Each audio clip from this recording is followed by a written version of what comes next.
Y en Café de la Tarde vamos a hablar de un tema muy sensible, de un caso de curas pedófilos, las víctimas, chicos hipoacúsicos. Esta es una causa que está radicada en Luján de Cuyo, en la provincia de Mendoza. Ya lleva 2 años desde que comenzaron las denuncias, las investigaciones. Hay detenidos en la causa y hay una lucha que llevan adelante un grupo de mujeres muy valientes contra los curas pedófilos de este colegio religioso Pupilo, que depende del Vaticano. Astrid, contanos. Pasaron 2 años desde que se conocieron las primeras denuncias. Acá hay una triple vulnerabilidad, ¿no? Porque fueron chicos abusados, chicos de familias en condiciones muy vulnerables, cuyo mejor destino, digamos, que podían darle a sus hijos era este instituto. Y además el abuso, las violaciones, las torturas a chicos que no podían hablar. Entonces es un caso tremendo, hay varios detenidos, ahí está el cura italiano que se llama Nicola Corradi, que además ya había sido denunciado en Italia, porque el Instituto Próbolo tiene base en Verona, en Italia.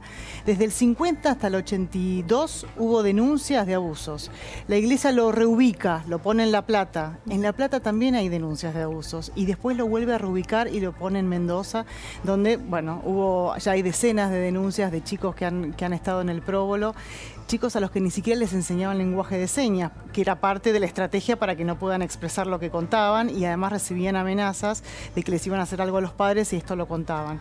Bueno, en algunos casos hubo síntomas, hubo pericias, y poco a poco se fue, digamos, mostrando, se fue develando esta trama siniestra, absolutamente siniestra, de chicos hipoacúsicos abusados por curas, una monja que es cómplice, hay un monaguillo, hay empleados administrativos, toda una trama de complicidades que incluye obviamente a la jerarquía eclesiástica. Si te parece, vamos a conocer la historia de Paola González, no, que es una de las mamás que inició esta lucha de denuncia y además está pidiendo por la restitución de los derechos vulnerados de sus hijos.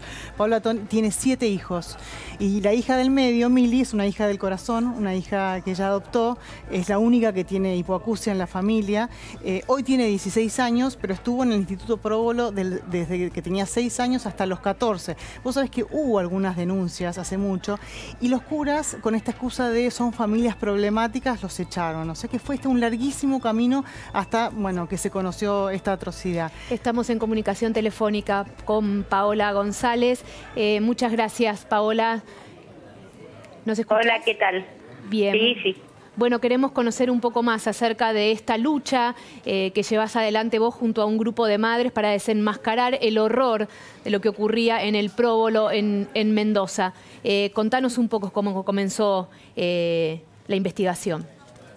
Mira, la investigación empieza a fines de noviembre del 2016, cuando ya hubo denuncias y la gran mayoría nos enteramos por los medios, a lo cual consultamos a los directivos, al personal que cuidaba a los chicos, supuestamente cuidaba, a lo que dicen que es un invento de los medios. Inmediatamente la gran mayoría nos presentamos a declarar. Por supuesto, algunos, viste, de hijos pequeños nos presentamos nosotros, con todo lo vivido ahí, que anomalías. Y bueno, después ahí te encontrabas con un montón, la verdad, con un montón de chicos que estaban declarando. Y luego se dan cuenta, por ejemplo, mi caso, se dan cuenta que mi hija es menor. Entonces, bueno, me hacen declarar a mí y al otro día le hacen la cámara Gesell, lo cual se dan cuenta que no tiene, pero no sabe nada de lengua de señas. Entonces, y entra en un estado nervioso, a lo cual la mandan al médico forense para ver qué había sucedido, y bueno, ahí recibí la peor noticia, que mi hija había sido abusada en reiteradas ocasiones, desde vieja actual data. Paola, ha ocurrido todo ese tiempo. ¿Cuáles fueron los síntomas psíquicos y físicos que usted detectó, esos indicios que la llevaron a investigar o a ver finalmente? Trastornos conductuales, lo cual venía de muy mal humor, venía enojada, despeinada, venía llorando, de allá te mandaban a llamar, te decían que en la casa sucedía algo, siempre la misma historia. Te reunían, por ejemplo, de 10 a 15 profesionales con vos. Y tu hijo era el problemático. Para todos los padres ha sido igual. Jamás hubo una reunión de padres en donde estuviéramos todos. ¿Cuántos casos registrados hay, Paola? Mira, ya con denuncia efectiva y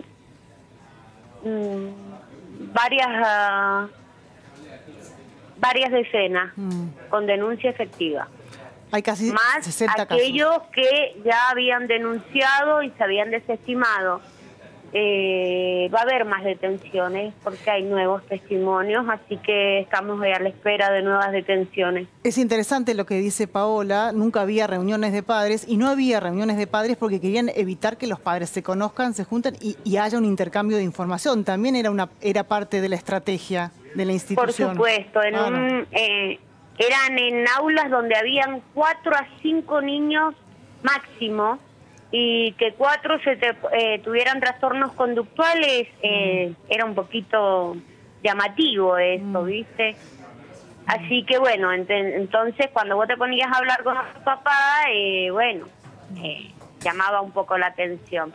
Hay denuncias, la del 2008, que fue totalmente desestimada. Claro. Esa denuncia no solo fue hecha ante la justicia, fue hecha ante el Arzobispado de Mendoza, ante Dirección General de Escuela, ante Discapacidad, y nadie hizo caso. Gravísimo. Paola, sí, ¿cuántos detenidos hay hasta el momento y cuántas detenciones esperan con estos nuevos testimonios? Por lo menos 3 detenciones nuevas, por lo menos. Una que se haga una detención efectiva, porque hay uno de los imputados que está en domicilio hasta que sea el juicio, pero ahora esperamos una detención efectiva. Incluso Paola, hay uno de los acusados que admitió y ya tiene una condena de 10 años, digamos, ¿no? No fue por bueno y bondadoso, fue porque entre una pregunta y otra se pisó y bueno, y ahí entonces, ahí fue un juicio abreviado, acordado por las partes. Exacto. Entonces por eso es que fue tan baja la condena. Acá están los familiares pidiendo y esperando por una fecha de juicio, obviamente. Quería preguntarle cómo está Mili hoy. ¿Qué marcas dejó esta situación en ella, en la familia también? En la familia muchas. Es una lucha constante, ya no crees en la gente, ya es muy difícil, pero caer en depresión, tenemos varios casos. Una, la que te habla, una mujer que siempre se caracterizó por ser muy fuerte, y este año toqué fondo porque es muy fuerte. Es un dolor muy grande porque encima de todo el daño que le mataron la inocencia a tu hijo, que lo torturaron, tenés que luchar contra un Estado ausente, contra una iglesia, una institución que lo único que hace es atacar a las víctimas. Sin más decir, este señor, por así llamarlo, Bochatey, que sigue diciendo denuncias falsas, sigue diciendo que la querella jamás le pidió datos sobre la investigación que ellos llevan. Siguen ocultando. Y en realidad también, Paola, perdón, el Vaticano mandó un enviado y después ocultó información a la hora que podía hacer avanzar la causa. Lo ha hecho siempre, desde el primer momento. Jamás intentaron ayudar a las familias, jamás dijeron van a sacar a esa gente, alejarlos de la institución. No, todo lo contrario, le pusieron los mejores abogados, atacaron a los familiares, atacaron a los sobrevivientes. atacaron a los intérpretes. No. Paola, una cacería de brujas lo que han hecho con los sobrevivientes. Paola, y una vez que esto se conoció, una vez que los casos se expusieron, ¿el Estado les proveyó de contención psicológica, de asistencia para Mili, por supuesto, para el entorno familiar? ¿El Estado se hizo presente de alguna manera? Tardó y no sé si todavía está cumpliendo con todos. Pero esto empezó a partir de que se armó el colectivo, cuando se nos unieron ONG, varias organizaciones, y se armó el colectivo por la restitución de los derechos de los sobrevivientes. Ahí el Estado empezó a actuar. Por supuesto, no con la eficacia que esperábamos, pero empezó a actuar. Paola, porque el Estado este colectivo, nos atacaba también. Este colectivo pide exactamente de qué manera se puede reparar este daño enorme. ¿Cuál es el reclamo puntual? El reclamo puntual es sobre los derechos de las familias. Las familias muy vulnerables, por algo cayeron en manos, caímos en manos de gente tan nefasta, por así llamarlo. Es durísimo el testimonio que estamos escuchando, Paola. Vos decías que tocaste fondo este año. ¿Sirve de alguna manera juntarse con familias en la misma situación, acompañarse mutuamente, buscar mecanismos de ayudas entre ustedes dentro de la comunidad? Sí, por supuesto que sí. Sirve, y tenés que tener la fortaleza para acompañar a aquel que no lo resiste. Tenemos gente que inmediatamente se fue a otra provincia, huyeron. Tenemos el caso, una pérdida de una sobreviviente que sufría de convulsiones, y al ver que una de las monjas le daban prisión domiciliaria, ella no entendió y creyó que quedaba libre. Entonces entró en una crisis que la llevó a la muerte. Tenemos chicos que han intentado suicidarse, mamás a ese punto que también querían hacer lo mismo. No. Y además, Paola, muy grave. Por lo que uno escucha de los distintos testimonios de los padres, de las madres, la sensación de culpa de los padres, que no tienen que sentirse, no, pero hay una culpa por no haberlo visto, por haber insistido en llevarlos a ese lugar, en creer que ese era el mejor lugar posible. En especialistas, porque todos los que se reunían ahí eran especialistas, y te envolvían de una manera terrible, te hacían sentir hasta culpable de que tu hijo se comportara así. Cuando empezaste a detectar de que el niño no solo tenía un comportamiento extraño, sino que no tenía un aprendizaje, que vos lo tratabas de ayudar, y te decían, te buscaban las mil maneras de que vos le estabas haciendo daño, que no intervinieras porque vos no sabías nada, absolutamente nada. Y claro, vos que detectabas que el niño no aprendía, mi hija, según ellos, era parte de la bandera. Cuando al otro año lo mandamos a una institución del Estado, la Escuela Pavón específicamente, mi hija era totalmente analfabeta. Paola, ¿los chicos volvieron a encontrarse o fueron a distintas instituciones?